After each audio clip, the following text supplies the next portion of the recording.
नमस्कार, बहुत स्वागत है आपका और आप देख रहे हैं इंडिया वॉइस के उत्तराखंड से जुड़ी तमाम खबरें देवभूमि समाचार में। आइए खबरों का सिलसिला शुरू करते हैं। उत्तराखंड के कृषि मंत्री गणेश जोशी ने आज अपने शासकीय आवास पर, सरकारी आवास पर परिवार के साथ उत्तराखंड के लोक पर्व फूलदेई को हर्षोल्लास और पारंपरिक रीति रिवाज के साथ मनाया। इस मौके पर पारंपरिक परिधान में पहुंचे पर्वतीय संस्कृति संरक्षण समिति और गौरमांचल सांस्कृतिक एवं कल्याण परिषद के बच्चों ने मंत्री के आवास की देहरी पर फूल और चावल अर्पित कर घर परिवार के सुख और समृद्धि की कामना की।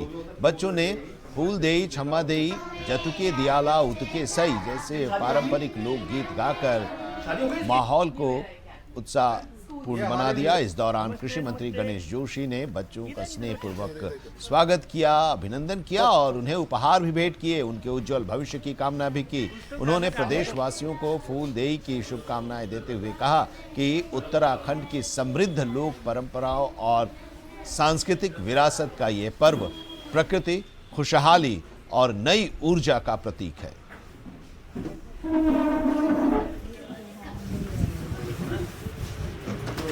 श्रीमती मोनिका रावत वो भी होता फूलदेई जतुक दियाला तेरी शादी कब हुई? शादी हो गई इसकी? न्यू ईयर अकेडमी ये हमारे न्यू ईयर। नमस्ते नमस्ते। इधर इधर बेटे इधर चल चल कुछ तो गाना गा ले।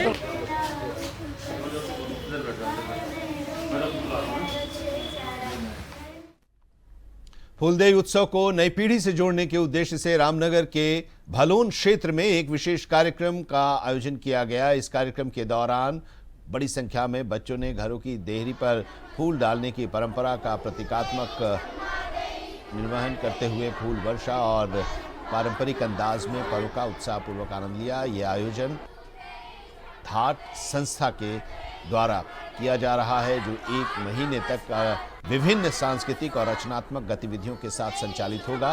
कार्यक्रम के आयोजक स्नेहल ने बताया कि फूलदेई उत्तराखंड का एक महत्वपूर्ण और प्राचीन लोक पर्व है, जिसे आज की पीढ़ी के बीच फिर से जीवित करने की जरूरत है। इस कार्यक्रम के संयोजक ने कहा कि इस अभियान के तहत लगभग 10,000 बच्चों को जोड़ा जाएगा और ड्राइंग, लेखन, गायन और सांस्कृतिक प्रस्तुतियों के माध्यम से उन्हें अपनी लोक संस्कृति और परंपराओं से परिचित कराया जाएगा। कार्यक्रम के अंत में उत्कृष्ट प्रदर्शन करने वाले बच्चों को सम्मानित भी किया जाएगा।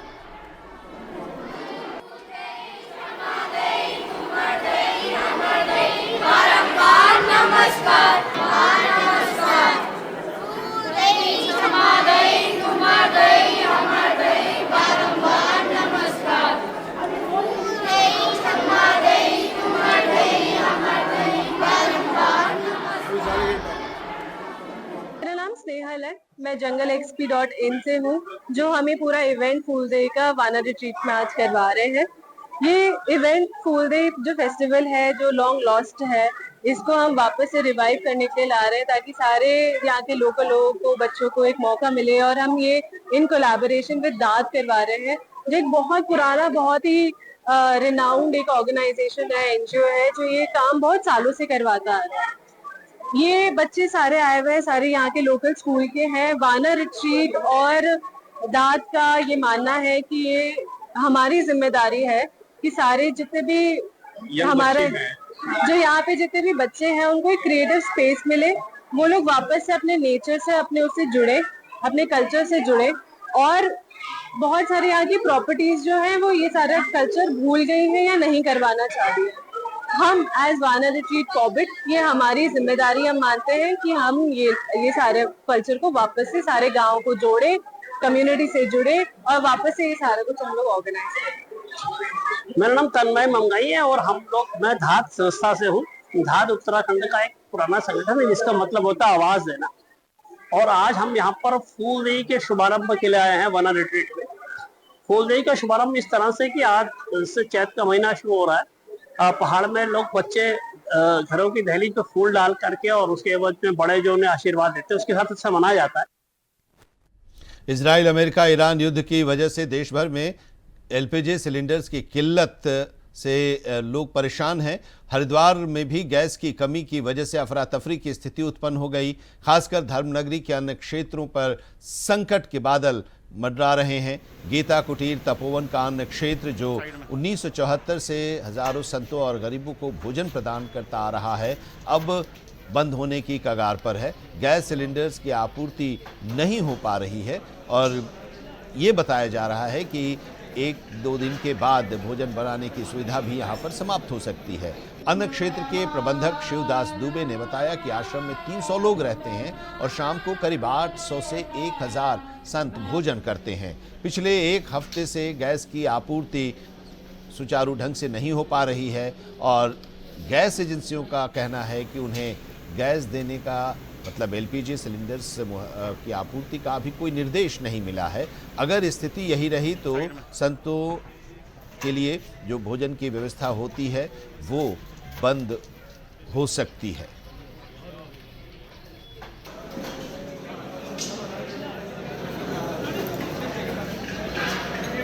हमारे यहाँ आश्रम में लगभग 300 लोग निवास करते हैं। विद्यार्थी, वृद्ध, कर्मचारी, यात्री अलग हैं।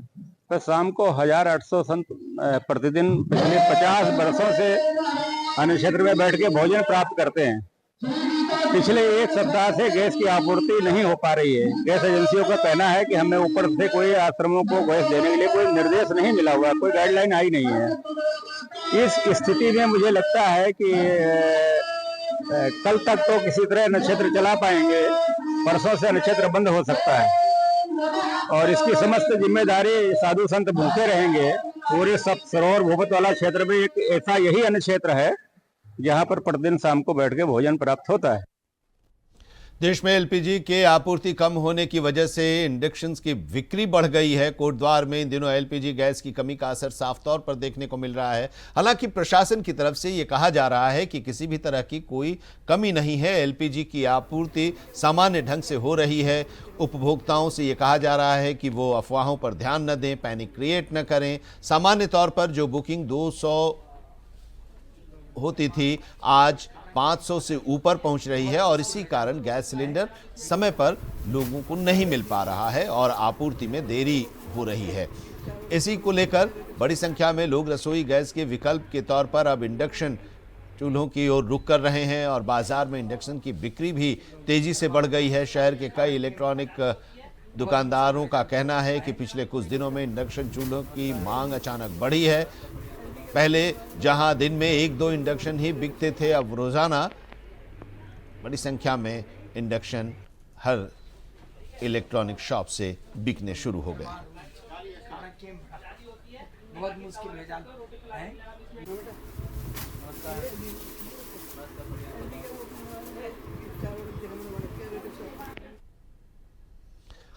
और देवभूमि समाचार में वक्त है एक ब्रेक का। ब्रेक के बाद जल्द हाजिर होते हैं कुछ और खबरों के साथ। आप बने रहिए हमारे साथ।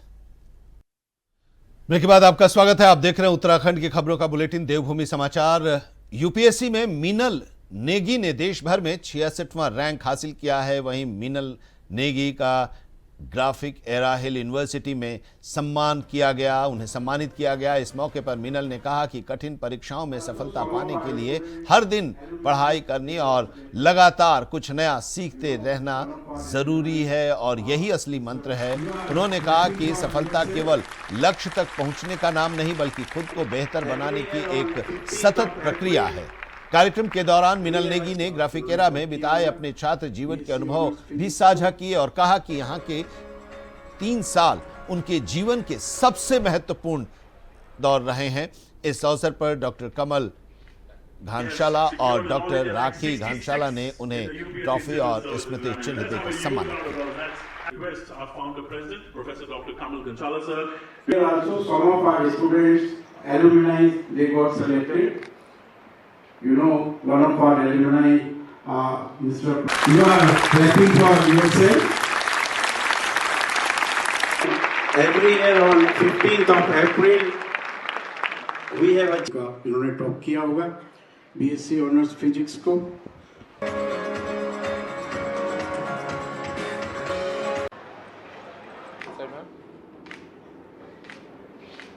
He has secured secured an All India rank 66. Start की है, उसकी फाउंडेशन कहीं ना कहीं ग्राफिक एरा से ही मुझे मिली थी और वो सर उसके लिए मैं बहुत थैंकफुल हूँ। और जो मेरी यहाँ पर 2 साल 3 साल जर्नी रही है वो बहुत ही एडवेंचरस के साथ साथ बहुत इवेंटफुल भी रही है। मुझे सिर्फ एकेडमिक मदद नहीं मिली है, मुझे यहाँ पर होस्टिंग के मौके और वो जो प्लेटफॉर्म है मुझे वो मिला है और उसके लिए मैं बहुत थैंकफुल हूँ ग्राफिक एरा का। रुड़की में नगर निगम के आउटसोर्स सफाई कर्मचारियों की 5 दिन से चल रही हड़ताल आखिरकार स्थगित कर दी गई है। कर्मचारियों की मांगों को लेकर नगर निगम सभागार में एक बैठक का आयोजन किया गया, जिसमें विधायक प्रदीप बत्रा, मेयर, पार्षद और निगम के अधिकारी मौजूद थे। बैठक के दौरान कर्मचारियों की समस्याओं और उनकी मांगों को लेकर चर्चा की गई। कई मांगों पर सहमति भी बनी है। नगर निगम प्रशासन ने कर्मचारियों को सकारात्मक विचार रखने का लिखित आश्वासन दिया और इसके बाद कर्मचारियों ने हड़ताल को स्थगित करने का निर्णय लिया है और अब वो काम पर लौट रहे हैं, इसकी घोषणा भी उनकी तरफ से की गई है। हड़ताल की वजह से शहर में कूड़े के ढेर लग गए थे और इससे आम लोगों को काफ़ी परेशानी हो रही थी। अब उनके काम पर लौटने के बाद व्यवस्था फिर से सामान्य होने की उम्मीद जताई जा रही है।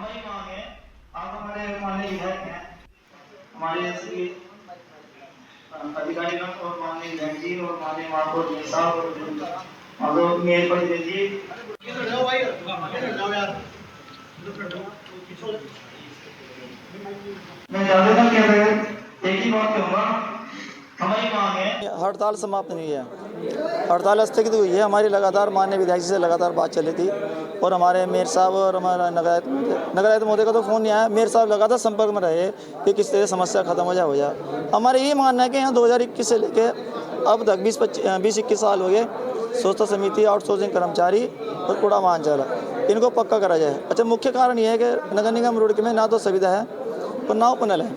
माननीय मुख्यमंत्री जी के द्वारा उत्तराखंड प्रदेश के अंदर सुविधा वालों को पक्का करने का आदेश हो गया, उपनल वालों को हो गया और यहाँ तो स्वच्छता समिति और आउटसोर्सिंग पता नहीं इन लोगों को क्या होगा।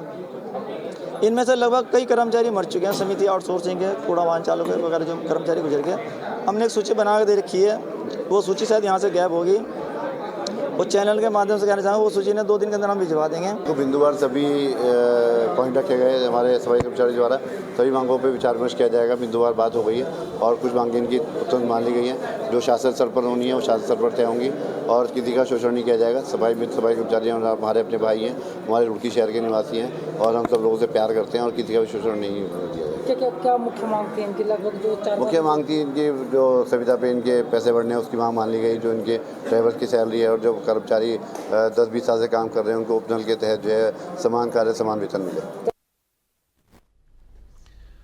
और अगली खबर का रुख करते हैं। लंढौरा में रुड़की लक्सर मार्ग पर रोजाना लगने वाले जाम को देखते हुए प्रशासन ने अतिक्रमण के खिलाफ बड़ा अभियान शुरू किया है। स्कूलों की छुट्टी और रोजा इफ्तारी के समय अक्सर जाम की स्थिति उत्पन्न हो जाती थी और इससे आम लोगों को काफी परेशानियों का सामना करना पड़ता था। जाम की समस्या को गंभीरता से लेते हुए तहसील प्रशासन और नगर पंचायत की संयुक्त टीम ने सड़क किनारे किए गए अतिक्रमण को हटाने के लिए बुलडोजर का इस्तेमाल करना शुरू कर दिया है और इस दौरान कई दुकानों को ध्वस्त भी किया, सामान भी जब्त किए गए हैं। कार्रवाई के दौरान कई दुकानदारों ने खुद अपना सामान वहां से हटाना शुरू कर दिया। प्रशासन ने स्थायी अतिक्रमण करने वालों को 2 दिन का समय दिया है, चेतावनी दी है कि तय समय में अगर उन लोगों ने अतिक्रमण नहीं हटाया तो सख्ती के साथ कार्रवाई की जाएगी।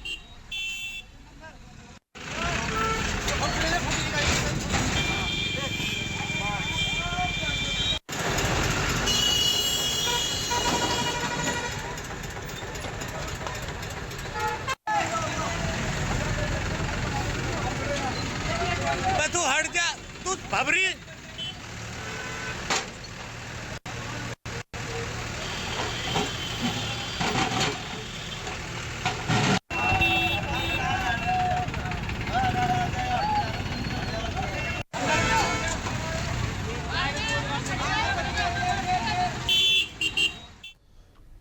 उत्तराखंड हाईकोर्ट ने विकासनगर कोतवाली के पुलिसकर्मियों के खिलाफ कड़ी कार्रवाई की है। यह मामला उस समय का है जब वन विभाग के अधिकारी एसडीओ राजीव नयन नौटियाल को बाड़वाला में अवैध खनन रोकने के दौरान पुलिसकर्मियों ने उनके साथ बदसलूकी की थी।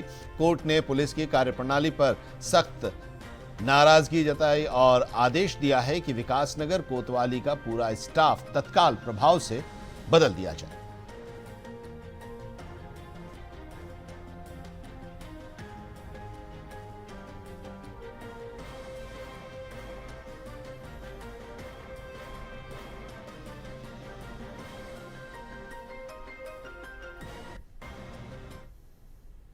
देहरादून में एमडीडीए ने अवैध प्लॉटिंग के खिलाफ बड़ी कार्रवाई की है। गणेशपुर शिमला बाईपास रोड क्षेत्र में करीब 20 से 30 बीघा जमीन पर अवैध प्लॉटिंग की जा रही थी और इसे बुलडोजर से ध्वस्त कर दिया गया। बिना प्राधिकरण की स्वीकृति के ये प्लॉटिंग की जा रही थी और इसको लेकर शिकायत की गई थी।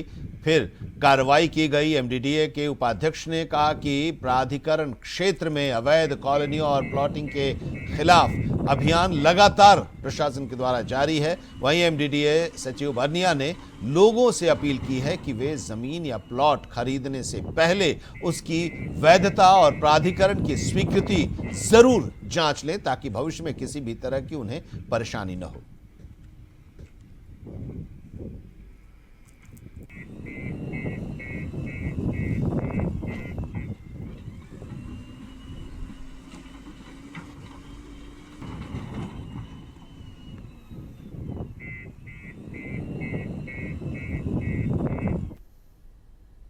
जनपद उधम सिंह नगर के जसपुर कोतवाली क्षेत्र अंतर्गत एक महिला की संदिग्ध परिस्थितियों में मौत हो गई। महिला के परिजनों ने हत्या की आशंका जताई है। वहीं परिजनों का रो रो कर बुरा हाल है। हम आपको बता दें कि उत्तर प्रदेश के जनपद मुरादाबाद के गांव लालापुर के रहने वाले नाने खान ने अपनी बेटी नाजमा की शादी 7 महीने पहले जसपुर निवासी शाहनवाज से की थी। परिजनों का आरोप है कि शादी के कुछ समय बाद से ही उनकी बेटी को दहेज के लिए परेशान किया जाने लगा। उनकी बेटी प्रेग्नेंट थी। उन्हें ससुराल से जानकारी मिली कि उनकी बेटी नाजमा ने आत्महत्या कर ली। इसके बाद मायके के लोग पहुंचे, पुलिस को सूचना दी गई। पुलिस मौके पर पहुंची, शव को अपने कब्जे में लिया और फिर अब पुलिस इस पूरे मामले की जांच कर रही है।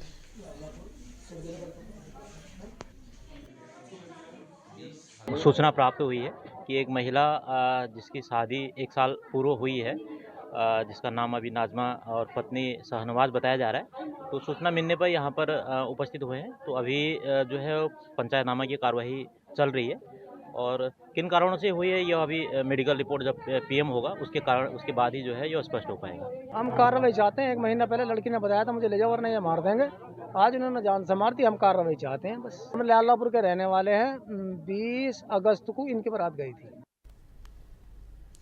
हरिद्वार के हर की पैड़ी के पास सुभाष घाट पर एक बड़ा हादसा हुआ और इसमें 27 साल का एक युवक गंगा के तेज बहाव में बह गया। हादसा देर रात का है जब लापता युवक की पहचान उत्सव जौहरी के रूप में हुई है, जो दिल्ली से हरिद्वार आया था घूमने के लिए। नहाने के दौरान अचानक तेज धारा की चपेट में आ गया, जिससे यह हादसा हुआ। घटना का लाइव वीडियो सोशल मीडिया पर वायरल हो रहा है, जिसमें युवक तेज बहाव में बहते हुए दिखाई दे रहा है। पुलिस और जल पुलिस की सर्च ऑपरेशन जारी है।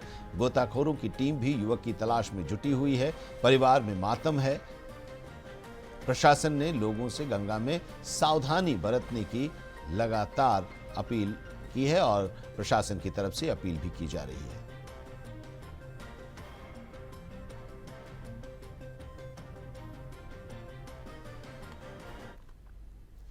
और खबर देहरादून से, जहां पर बदलते मौसम का असर सबसे ज्यादा बच्चों की सेहत पर देखने को मिल रहा है और इन दिनों अस्पतालों में सर्दी, खांसी, जुकाम, वायरल फीवर और डायरिया से पीड़ित बच्चों की संख्या लगातार बढ़ रही है। डॉक्टरों का कहना है कि मौसम में अचानक हो रहे उतार चढ़ाव की वजह से बच्चों का इम्यून सिस्टम जल्दी प्रभावित होता है और इससे संक्रमण का खतरा भी बढ़ जाता है। देहरादून के child specialist doctor Ashok Kumar के मुताबिक बदलते मौसम में छोटे बच्चों में वायरल संक्रमण तेजी से फैल रहा है। खासकर जिन बच्चों की इम्यूनिटी कमजोर होती है या कुपोषण से जो बच्चे ग्रस्त होते हैं, उन पर ही ज़्यादा असर देखने को मिल रहा है। उन्होंने बताया कि अस्पताल में इन दिनों सर्दी, खांसी और जुकाम के साथ डायरिया के मामले भी सामने आ रहे हैं। डॉक्टरों ने अभिभावकों को सलाह दी है कि बच्चों को संक्रमण से बचाने के लिए साफ सफाई का विशेष तौर पर ध्यान रखें, समय समय पर बच्चों से हाथ धुलवाएं, मौसम के अनुसार पूरे कपड़े पहनाएं और बच्चों को पौष्टिक और संतुलित आहार दें ताकि उनकी रोग प्रतिरोधक क्षमता यानी कि इम्यूनिटी मजबूत बनी रहे। जी, इसमें ज़्यादातर जो होता है सबसे ज़्यादा बच्चों में बहुत ही सेंसिटिव होते हैं इनके इम्यून सिस्टम। इसके वजह से क्या होता है, इन्हें वायरल इन्फेक्शन होने के चांसेस बढ़ जाते हैं। तो जिसमें सर्दी, खांसी, जुकाम एक तो कॉमन है ही, साथ में क्या होता है अस्थमेटिक वाले बच्चे या जिनकी इम्यूनिटी वीक है, ऐसे वाले बच्चे बहुत ज़्यादा हमारे पास आते हैं। और चौथा चीज़ है डायरिया वाले भी बच्चे बहुत सारे ऐसे आते हैं इस समय बदलते मौसम में ड्यू टू वायरल इन्फेक्शन की वजह से। तो बदलते मौसम में आप अपना ख्याल रखें, अपने परिवार और अपने बच्चों का खासतौर से ख्याल रखें, क्योंकि मौसम में लगातार उतार चढ़ाव देखने को मिल रहा है और इसकी वजह से असर होता है। तो ख्याल रखें, बच कर रहें और अगर इस तरह की कोई परेशानी हो तो ज़रूर डॉक्टर से संपर्क करें। एक ब्रेक के लिए यहाँ पर रुक रहे हैं, ब्रेक के बाद भी खबरों का सफर लगातार जारी है। जुड़े रहिए इंडिया वॉइस के साथ।